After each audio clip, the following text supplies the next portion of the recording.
안녕하세요. 뉴스반장입니다. 중앙선거관리위원회가 여당의 압박에 결국 감사원 감사를 일부 수용하기로 결정했습니다. 중앙선관위는 선관위원 9명이 만장일치로 내렸던 감사 거부 방침을 일주일 만에 뒤집고 고위직 간부 자녀의 특혜 채용 문제에 대해 감사원의 감사를 받아들이기로 했는데요. 이는 선관위의 중립성을 훼손할 수 있는 엄청난 결정이어서 총선을 앞두고 거센 후폭풍이 예상됩니다. 결론을 바꾼 이유에 대해 선관위는 국민적 의혹이 너무 크기 때문에 의혹을 조속히 해소하고 당면한 총선 준비에 매진하기 위해 감사를 받기로 했다고 애둘러 설명했는데요. 다만 행정부 소속 감사원이 선관위 고유 직무에 대해 감사하는 건 헌법상 독립기관으로 규정된 헌법 정신에 부합하지 않는다며 헌법재판소에 권한쟁의 심판을 청구해 판단을 받아보기로 했다고 밝혔습니다. 국힘당은 선관위의 이 같은 결정에 반발해 9일 규탄대회까지 열었는데요. 관련해 더불어민주당은 국힘당이 중앙선거관리위원회를 힘으로 압박하고 있다고 강하게 비판했습니다. 이날 민주당 원내대변인은 서면 브리핑을 통해 여당이 국회 본관 로텐도홀 앞에서 규탄대회까지 열었다고 지적하며 선관위를 압박해 총선에 영향을 미치려는 야욕을 노골적으로 드러냈다고밖에 볼 수 없다고 지적했는데요. 민주당 원내대변인은 선관위 자녀 특혜 의혹은 국회에서 국정조사를 실시하고 수사기관이 수사를 하면 그만이라며 문제가 있으면 철저히 찾아내고 처벌하고 바로잡으면 된다. 그런데 이걸 기회로 법적 근거도 없이 감사원이 헌법상 독립기관인 선관위를 감사하려는 것은 명백한 권한 남용이라고 비판했습니다. 이어 계속해서 감사원이 법에도 없는 권한을 남용하면 민주당은 감사원에 대한 국정조사를 추진할 수밖에 없다고 경고했는데요. 그러면서 거듭 정부 여당을 향해 선관위를 장악해 총선에 유리하게 활용하려는 야욕을 벌이라며 민주당은 정부 여당의 헌법 파괴 시도에 강력하게 대응해 나갈 것이라고 밝혔습니다. 모든 수단과 방법을 총동원해 내년 총선에 올인하고 나선 윤석열 정부와 국힘당, 총선에 사활을 걸었습니다. 이제는 입법부만 접수하면 모든 걸 자기 뜻대로 할 수 있기 때문인데요. 반드시 막아야 합니다. 윤석열 독재 검찰 공화국의 폭주를 말입니다. 국민의힘이 연일 선관위를 악마화하고 노태악 선거관리위원장 흔들기에 골몰하고 있다. 총선을 불과 10개월 앞둔 상황에서 집권 여당이 시도 때도 없이 선관위를 찾아가 압력을 행사하는 것은 선관위의 중립성을 훼손하는 정략적 행위이다. 경찰 감사원에 이어 민주주의를 위한 최후의 보루인 선관위까지 장악하려는 것은 아닌지 심히 우려가 되는 상황이다. 지난 22년 5월 17일에 취임한 노태악 선거관리위원장의 임기는 아직 5년이나 남아있다. 심지어 지난 20년 인사청문회 당시 전 행안위원장이었던 장제원 의원은 굉장히 균형 감각이 있는 분이라는 극찬까지 한 바가 있다. 특히 최근 문제가 되고 있는 자녀 채용 문제는 노태악 위원장의 임기 전에 벌어진 일이다. 취임도 하기 전에 일어난 일에 대한 책임을 물으며 선관위원 전원 사퇴를 요구하고 연일 선거관리위원장 흔들기를 하는 이유는 사퇴로 공석이 된 선관위원회 사무총장과 사무차장에 대한 임명권이 선관위원장에게 있기 때문이다. 선거관리위원회 사무총장은 국민을 대표해 공정한 선거관리를 책임지는 총책임자이다. 이런 자리를 외부로 개방하고 선관위원장을 흔들어 자신들의 입맛에 맞는 사무총장을 앉히려는 것은 누가 보더라도 22대 총선을 앞둔 정치적 행보라 아니할 수 없다. 문제는 이뿐만이 아니다. 정권의 돌격대로 전락한 유병호 최재 감사원은 선관위 수사요청서 작성에 착수해 직무감찰에 불응할 시 검찰 수사 의뢰할 것이라며 겁박하고 있다. 국민의힘과 윤석열 정권의 돌격대 유병호 체제 감사원의 선관위 장악 프로그램이 차근차근 진행되고 있는 느낌을 지울 수가 없다. 정부와 여당은 1960년 3.15 부정선거를 겪으며 정치적 유불리를 벗어나 헌법상 독립기관으로서 선거관리위원회를 만든 설립 목적을 잊어서는 안 된다. 선관위에 대한 조사는 권한이 없는 감사원에서 할 것이 아니라 국회에서 국정조사로 정치적 중립을 지키면서 엄격하게 이루어져야 한다. 국정조사를 통해 문제점을 명명백백하게 밝혀내고 국정조사 결과에 따라 고발할 문제는 수사기관에 고발하고 제도적 문제점은 국회에서 개선해 나가는 것이 중요하다. 민주당 행안위원 일동은 국민의힘의 선관위 장악 시도를 강력 규탄한 바이다. 뿐만 아니라 우리 민주주의가 이룩해온 선거의 공정성과 중립성의 가치를 지키기 위해 국민과 함께 저항할 것을 밝히는 바이다.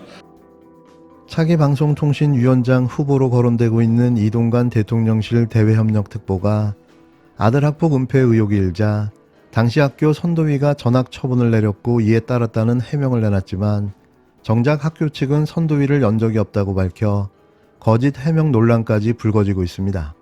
이 특보는 아직 내정도 안 됐지만 아들의 학교폭력 의혹이 왜곡 과장됐다는 내용의 입장문을 대통령실을 통해 배포했는데요. 해명을 하면 할수록 여론은 최악의 상황으로 치닫고 있다는 사실을 왜 그만 모르고 있는 걸까요? 지금 본인이 살 길은 대국민 사과문을 발표하고 방통위원장직을 포함한 어떠한 직도 맡지 않겠다고 선언하는 것뿐인데요. 이들의 후한무치함은 더는 눈을 뜨고 봐줄 수 없는 수준입니다. 그는 공직자 후보로 지명되지 않은 상태라고 전제하면서도 야당 대표까지 무차별 폭로를 지속하는 상황이라 더는 침묵할 수 없다고 밝히고는 처벌 없이 전학으로 사퇴를 봉합했다는 의혹에 대해 당시 학교 선도위원회 결정이라며 퇴학보다 한 단계 낮은 중징계였다고 입에 거품을 물었는데요.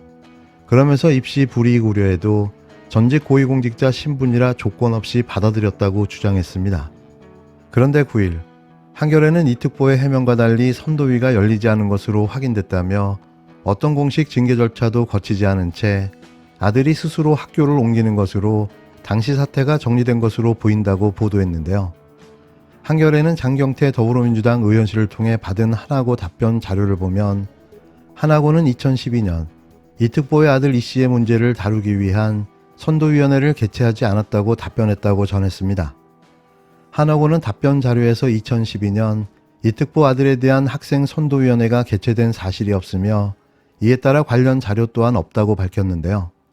선도위조차 열리지 않은 것과 관련해 익명의 학폭 전문 변호사는 생활기록부 기재를 피하려고 피해자에게 합의해주면 전학 가겠다. 대신 공식 절차를 밟지 말아달라고 한 뒤 대입에 지장 없도록 기록이 남지 않는 자진 전학 형태로 학교를 옮긴 것 같다며 그런 방식은 당시 공식 기록을 피하기 위한 전형적인 수법 중 하나였다고 설명했습니다. 앞서 8일 민주당 서동영 의원은 국회에서 열린 정책조정회의에서 2015년 국정감사 당시 이동관 전 청와대 홍보수석 아들의 상습 학교 폭력 문제를 조사한 내역을 폭로했는데요. 이러한 일이 있음에도 이동관 특보의 아들은 고려대에 수시로 합격했다고 지적했습니다. 서동영 의원은 2015년 국정감사에 출석한 입학사정관은 만약 이동관 특보 아들의 학폭이 생기부에 기재되어 있었다면 수시 모집에 불합격됐을 것이라는 의견을 제시했다며 권력자이기 때문에 가능했을 진실의 은폐가 자녀의 특혜로 이어진 것이 아닌지 따져봐야 한다고 강조했는데요. 작금에 벌어지고 있는 이 모든 사태는 결국 속도 조절을 해서라도 반드시 방통위원장 자리에 앉히고 말겠다는 뜻으로 해석됩니다. 끝까지 밀어붙이겠다는 거죠. 결국 버티다 자진 철회하는 쪽으로 정리될 게 뻔한데요. 왜 지금 방통위원장의 MB 언론 탄압 기술자가 등판해야 하는 걸까요? 그건 내년에 총선이 있기 때문인데요. 이들은 어떠한 수단과 방법을 총동원해서라도 반드시 총선에 승리해야만 하기 때문입니다. 그게 안 되면 임기 3년을 레임덕에 무기력한 식물정부로 전락할 수밖에 없기 때문입니다. 윤석열 대통령이 방송통신위원장에 이동관 대협력 특별보좌관을 사실상 내정했다고 알려졌습니다. 정순신 자녀의 학교폭력 사안에 이어 자녀의 학교폭력 은폐 의혹을 받는 인사가 또다시 윤석열 정부의 장관급 인사로 거론되고 있는 것입니다. 오로지 정권의 입맛에 맞기만 하면 국민의 의견과는 상관없이 막무가내로 인사를 추진해야 하겠다는 것인지 묻지 않을 수 없습니다. 이동관 특보의 아들과 관련된 학교폭력 은폐는 이미 2015년 국정감사와 서울시 교육청 특별감사에서 확인된 바 있습니다.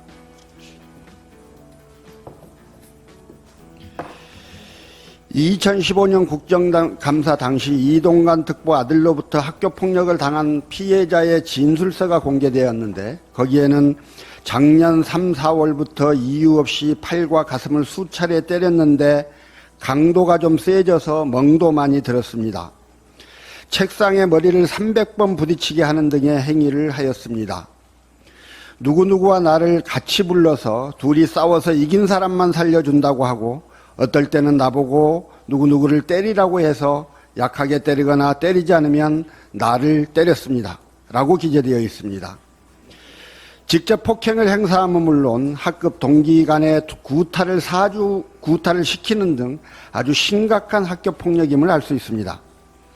그러나 당시 당연히 열렸어야 할 학교폭력 대책 자치위원회는 열리지 않았습니다. 그리고 이동관 특보의 아들은 고려대에 수시로 합격했습니다. 2015년 국정감사에 출석한 입학사정관은 만약 이동관 특보 아들의 학교폭력이 생활기록부에 기재되어 있었다면 수시 모집에서 불합격됐을 것이라는 의견을 제시했습니다. 권력자이기 때문에 가능했을 진실의 은폐가 자녀의 특혜로 이어진 것은 아닌지 따져봐야 합니다. 더욱 황당한 것은 이 학교폭력 은폐 사건에 대해 검찰이 증거불충분을 이유로 무혐의 처리했다는 것입니다. 2015년 11월 15일 서울시 교육청은 하나고 특별감사 결과에 따라 이동관 특보 아들에 대한 학교폭력 대책 자치위원회를 열지 않은 하나고 교감을 고발했습니다. 서울시 교육청 고발장에는 가해 학생이 고위층 자녀라는 것을 알고 학폭위 위원장이라는 자신의 지위를 이용해 이를 심의하지 않음으로써 학폭위 업무 수행 활동을 불가능하게 했다라고 적시되어 있다고 합니다. 그러나 검찰은 그로부터 1년이 지난 2016년 11월 30일 혐의 없음 처분을 했습니다. 최초 고발 사건을 받은 검사는 그 이름도 유명한 손준성 검사이고 최종 혐의 없음 처분을 한 검사는 윤석열 대통령과 함께 박근혜 문화예술계 블랙리스트 수사를 했던 김도균 검사였습니다. 참고로 검찰이 무혐의 처분을 하기 직전에 32대 검찰총장을 지냈던 김가경 변호사가 하나고 이사장으로 부임했습니다. 우연과 우연이 만나 운명 같은 당연한 결과를 만든 것이 아닌지 의심스럽습니다. 정순신 전 국가수사본부장 임명자가 낙마한 게 지난 2월입니다. 그런데 또다시 학교폭력 은폐 의혹에 이동관 특보를 거론합니다. 윤석열 대통령은 국민이 두렵지 않습니까? 이동관 특보의 방송통신위원장 후보자 내정 검토 철회에서 끝낼 일이 아닙니다. 국민의 의혹이 이어지고 있는 만큼 이동관 특보를 즉시 해촉하고 아빠 찬스를 통한 학폭 무마, 입시 부정 의혹에 대한 철저한 진상규명을 해야 합니다. 그것이 최소한의 공정이고 상식일 것입니다.